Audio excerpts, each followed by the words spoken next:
আরে আমরার মতো সোনাবুট মার্কা মৌলবী ইমামে পাক সৈয়দনা শেরে বাংলা রহমতুল্লাহ আলাইহির সামনে ওয়াজ তো দূরের কথা, বহুত বালা বালা মৌলবী ইমামে পাক সৈয়দনা শেরে বাংলা রহমতুল্লাহ আলাইহি আসছে থাকবে এটা শুনলেও কাফর উল্টাইয়া দূর মারত। ইমামে পাক শেরে বাংলা রহমতুল্লাহ আলাইহির সামনে কেউ কথা বলতে পারতেন না।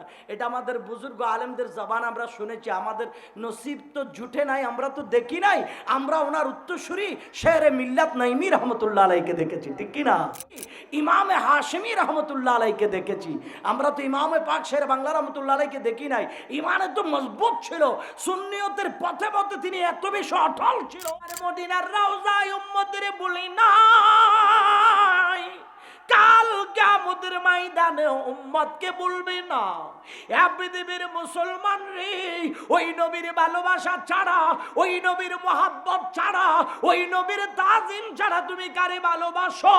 যে তোমার স্বার্থের জন্য ব্যবহার করে, যে তোমার নিজের কাজের জন্য ব্যবহার করে, কাজটা আদায় হয়ে গেলে ময়লার মতন আর দামাই ছুটে ছুটে ফেলে দেয়। আল্লাহর প্রিয় নবী কিয়ামতের ময়দানে উম্মতের ফালাইয়া আমার নবী জান্নাতে যাইবেন না।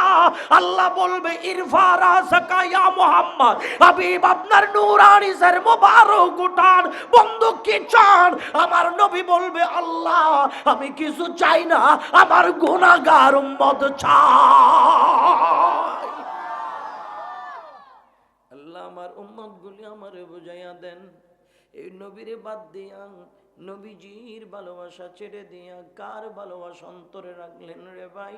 আল্লাহ বলে কুল ইন কানা আবাউকুম ওয়া আবনাউকুম ওয়া ইখওয়ানুকুম ওয়া আযওয়াজুকুম ওয়া আশিরাতুকুম ওয়া আমওয়ালুন ইকতারাফতুমুহা ওয়া তিজারাতুন তাখশাউনা কাসাদাহা ওয়া মাসাকিন তারদাউনাহা আহাব্বা ইলাইকুম মিনাল্লাহি ওয়া রাসূলিহি ওয়া জিহাদিন ফি সাবিলিহি ফাতারাব্বাসু হাত্তা ইয়াতি আল্লাহু বিআমরিহি ওয়াল্লাহু লা ইয়াহদিল কওমাল ফাসিকিন।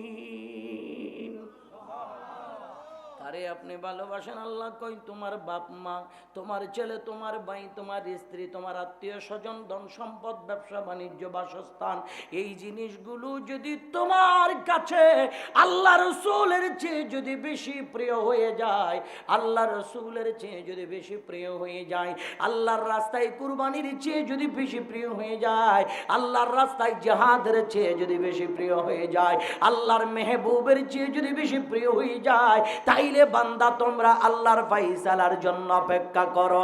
আল্লাহর ফাইসালা কি শুধু রসের গুল্লা খাওয়াইব? না না না না না, আমার আল্লাহ কয় তারা ইমানদার নয়, ফাসিক, মুনাফিক, বেঈমান, ঠিক কিনা? সব জায়গায় বলি ইমান বালা, নামাজ বালা, রোজা বালা, মুসলমান বালা, দিন বালা, ধর্ম বালা, আমিও বালা, সব বালা, কিন্তু ইমানের পরীক্ষা যখন এসে যায় বাকি কোনো ইমানি কার্যক্রম ভালো লাগে না। স্বার্থের জন্য আমি বেঈমানের দায়রায় গিয়া অন্তর্ভুক্ত হয়ে যাই, ঠিক কিনা? এভাবে যদি যুগের পর যুগ, যদি দিনের পর দিন যদি চলতে থাকে রে ভাই, আমার বয়স বর্তমানে 40 হলো, আমার যদি আল্লাহ হায়াত দেয় আরো হবে, আমার হুজুরের 50-এর ঊর্ধ্বে হলো, আপনি মুরব্বীর 70-80 হলো, আমার ভাই অনেক আছে 10 বছর হলো, সবাই তো একদিন বিদায়ের ঘন্টা বাজাইয়া যাইতে হবে। যদি আমি এমনই হয়ে যাই, আমার প্রজন্ম, আমার কাছ থেকে যেই জেনারেশন দুনিয়ায় আসবে সে শিখবে কি? এভাবে যদি তেল মারামারি চলে, তেলের উপর যদি শুধু চলতে থাকে, দ্বীনের পথে যাবে কে? আল্লাহর নবীর মোহাব্বত রাখবে কে? আল্লাহর নবীর ভালোবাসায় জান দিবে কে? এই শিক্ষা তো আমি আর আপনি আমার ছেলেরে দেই নাই, আমার ভাইরে দেই নাই, আমি আমার পরিবারের দেই নাই, আমি আমার বন্ধুরে দেই নাই, আমার সমাজের দেই নাই, আমার রাষ্ট্রের দেই নাই, আমার দেশের দেই নাই। আমি তো শুধু তেলের উপর ছিলাম, তেল মারি, তেল মারি, তেল মারলে টাকা পাই, তেল মারলে পদ পাই, তেল মারলে সম্মান পাই, তেল মারলে জায়গা পাই। শুধু তেলে তেলে যদি চলো, তাইলে কিয়ামতের ময়দানে আল্লাহ রসুলের চেহারা কেমনে দেখাইবা? শুধু কি তেলেই মারবেন? নাকি সঠিক জায়গায় ইস্তেকামত থাকবেন? সঠিক জায়গায় থাকতে গিয়ে মুসিবতের মোকাবেলা করা লাগবে। সত্যের উপর অটল থাকতে গেলে হুমকির মুখোমুখি হওয়া লাগবে। সত্য কথা বলতে গেলে অনেক ধরনের বাধা বিপত্তি আসবে, কিন্তু ইমান যার মজবুত, হাজার বাধা আসার পরও তার জবান বন্ধ হয়? আওয়াজে বলেন না বন্ধ হয়? হয় না, হয় না। যার ইমান পাক্কা, যার ইমান মজবুত, সে ইমান এমন ভাবে ধারণ করে, ইমান এমন ভাবে গ্রহণ করে, প্রয়োজনে জান দেয়, এরপরও ইমান দেয় না। আল্লাহু আকবার। প্রয়োজনে জান দিবে, ইমান দিবে না। আল্লাহর নবীর খলিফা হুজুর সাইয়েদনা সিদ্দিক আকবর, ও পৃথিবীর মুসলমান, সব দিয়েছে, ইমান দেয় নাই, সব দিয়েছে, ইমান দেয় নাই। এই কারণে সিদ্দিক আকবরের দাম এত বেশি।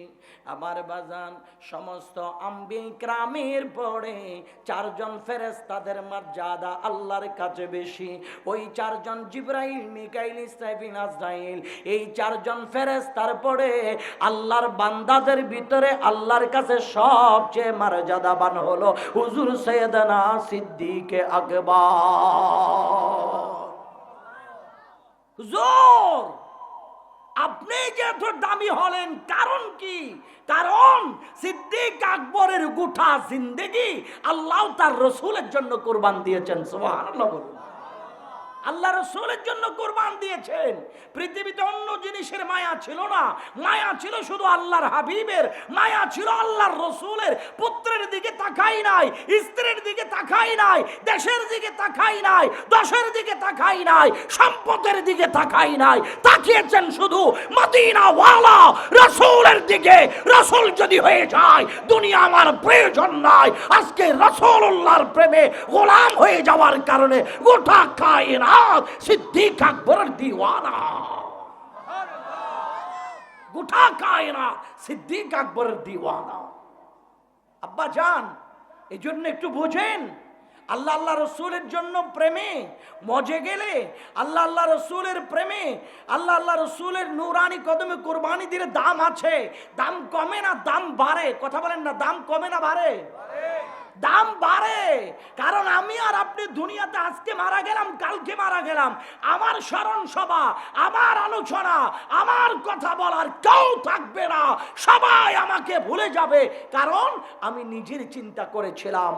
আর আল্লাহওয়ালা যারা, নবীওয়ালা যারা, ওলিওয়ালা যারা, দিনওয়ালা যারা, কোরআনওয়ালা যারা, ধর্মওয়ালা যারা, তারা আল্লাহ তার রসুলের দিকে তাকিয়ে রইলেন, যার কারণে দুনিয়ার থেকে পর্দা করেছেন। 50 বছরের ঊর্ধ্বে হয়েছে, এখনো মানুষ ইমাম গাজী শেরে বাংলাকে ভুলে নাই। এখনো ইমামে পাক সাইয়েদনা শেরে বাংলাকে ভুলে নাই। কারণ ইমামে পাক শেরে বাংলা রহমতুল্লাহ আলাই, ইনি আল্লাহ আল্লাহ রসুলকে এমন মোহাব্বত করেছিলেন। এক সময় হুজুর ইমাম শেরে বাংলা রহমতুল্লাহ আলাই, উনি মাহফিলে যাচ্ছেন। আরে আমরার মতো সনাবুড মার্কা মৌলবী ইমামে পাক সাইয়েদনা শেরে বাংলা রহমতুল্লাহ আলাইহির সামনে ওয়াজ তো দূরের কথা, বহুত বালা বালা মৌলবী ইমামে পাক সাইয়েদনা শেরে বাংলা রহমতুল্লাহ আলাইহি আসছে, থাকবে, এটা শুনলেও কাফর উল্টাইয়া দূর মারত। ইমামে পাক শেরে বাংলা রহমতুল্লাহ আলাইহির সামনে কেউ কথা বলতে পারতেন না। এটা আমাদের বুজুর্গ আলেমদের জবান আমরা শুনেছি। আমাদের নসিব তো জুটে নাই, আমরা তো দেখি নাই। আমরা ওনার উত্তরসূরি শেরে মিল্লাত নাইমি রহমতুল্লাহ আলাইহিকে দেখেছি, ঠিক কি না? আমরা ওনার উত্তরসূরি ইমামে হাশেমি রহমতুল্লাহ আলাইহিকে দেখেছি। আমরা তো ইমামে পাক শেরে বাংলা রহমতুল্লাহ আলাইহিকে দেখি নাই। ইমানে তো মজবুত ছিল, সুন্নিয়তের পথে পথে তিনি এত বেশি অটল ছিল। উনি মাহফিলে যাচ্ছেন, ওনার শাহজাদি পর্দা করেছেন। হুজুরের কাছে খবর গেছে, হুজুর আপনার শাহজাদি পর্দা করেছেন। তখন ইমামে পাককে বললেন, হেই কথা কথা, ইমামে পাককে বললেন, হুজুর আপনার শাহজাদি পর্দা করেছেন, আপনি কি আসবেন না, আপনার শাহজাদিকে দাফন কাফন দিবেন না? ইমামে পাক সাইয়েদনা শেরে বাংলা রহমতুল্লাহ আলাইহি বলছে, আল্লাহ কাউকে যদি আমানত দিয়ে আল্লাহর প্রয়োজন হলে যদি নিয়ে যায়, মানুষের কোনো আপত্তি আছে? কয় হুজুর নাই। তো আপত্তি যদি না থাকে, আল্লাহ আমাকে আমানত দিয়েছিলেন, আল্লাহর প্রয়োজন আল্লাহ নিয়ে নিলেন, এখানে আমার করার কিছু নাই। আমি তো হাজার হাজার মানুষ, আমি আজিজুল হকের জন্য অপেক্ষায় আছে মাহফিলে, আমি জবান দিলাম আমি আমার মেয়ের জানাজায় গেলে ওই মানুষের কাছে আমি বেঈমান হয়ে যাব, রাসূলুল্লাহ দরবার চেহারা দেখাইতে পারবো না। নিজের কন্যা সন্তানের জানাজায় হাজির হয় নাই মুস্তাফার গোলাম ইমাম পাক শের বাঙ্গালা রাসূল পাকের মিলাদে হাজির হয়েছিলেন। সুবহানাল্লাহ। এটাই ছিল হুজুর শেরে বাংলা রহমতুল্লাহ আলাইহি। তাইলে দুনিয়ার পাগল ছিল না, আল্লাহ রসুলের পাগল ছিল, যার কারণে এই ত্যাগ দিতে পেরেছেন তিনি। আর না হয় যদি দুনিয়া যদি ভিতরে কাজ করত, তাইলে বলতো মাহফিলে শ্রোতা যাই বলবে বলো, এগুলার দরকার নাই, আমার কলিজার টুকরো কন্যা পর্দা করেছেন, আমার তো প্রয়োজন আমি আমার কন্যাকে দেখতে যাব, আমার কন্যার জানাজা পড়ব, আমার কন্যাকে আমি নিজের হাতে কবরে শোয়াই দেব, এটা বলে বলে তো তিনি এগিয়ে আসতেন, ঠিক না? কিন্তু উনি চিন্তা করলেন না না, আমার মেয়ে আল্লাহ আমাকে দিয়েছেন, আল্লাহর প্রয়োজন হয়েছে, আল্লাহ নিয়ে গেলেন, কিন্তু কতগুলো আশিক রসুল বসা, ওনাদেরকে ওয়াদা দিয়েছি, আমি কি না গিয়ে পারি? এই বলে হুজুর ইমাম শেরে বাংলা রহমতুল্লাহ আলাইহি মাহফিলে চলে গেছে, জানাজা পড়ার জন্য যাই নাই। সুবহানাল্লাহ বলুন। এটাই ছিল যে ইমাম শেরে বাংলা রহমতুল্লাহ আলাইহি নবী প্রেম কিরকম ছিল চিন্তা করে দেখেন। আফসোস, এখন তো আমাদের তো আলোচনার একটা কি বলে আধুনিকতার ছোঁয়া লেগে গেছে, তাই না? মানে একটা টাইম মেনটেন করতে হয়, সময় মেনটেন করতে হয়, স্পেজের মধ্যে আগে লুক পাঠাইতে হয়, প্লেস ঠিক আছে কিনা ভিজিট করতে হয়, ঠিক না? খাবার এতগুলা মোটরসাইকেল লাগবে, এমনি এমনি আনতে হবে, এমনি এমনি করতে হবে, কত কিছু।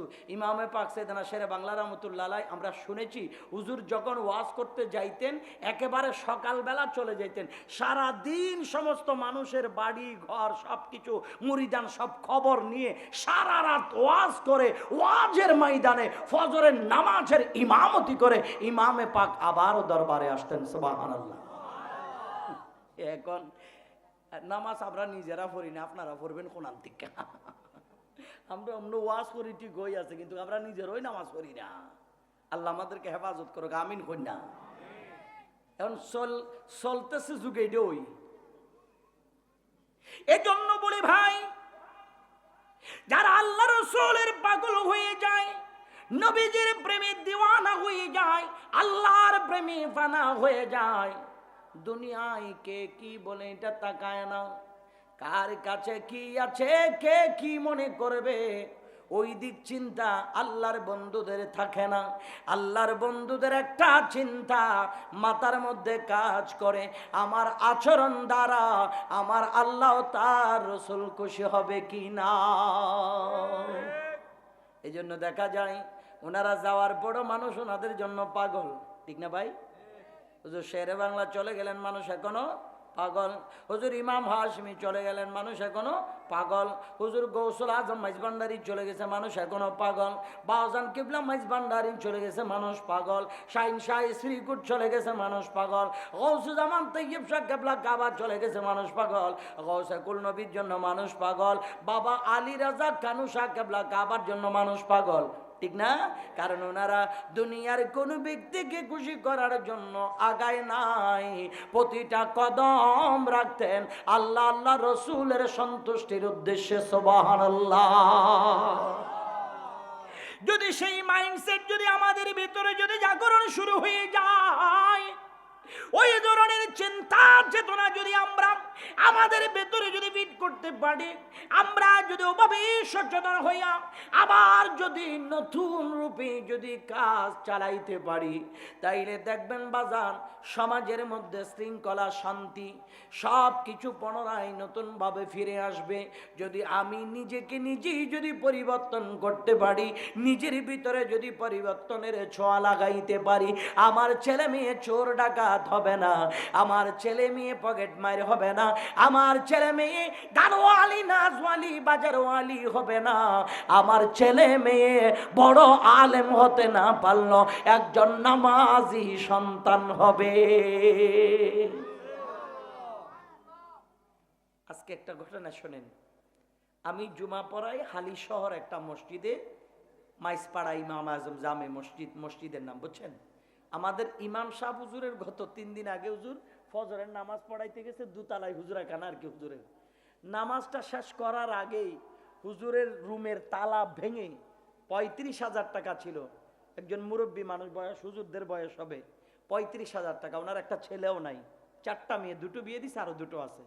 35,000 টাকা নিয়ে চলে গেছে। আজকে যাওয়ার পরে বলছে হুজুর এই ঘটনা।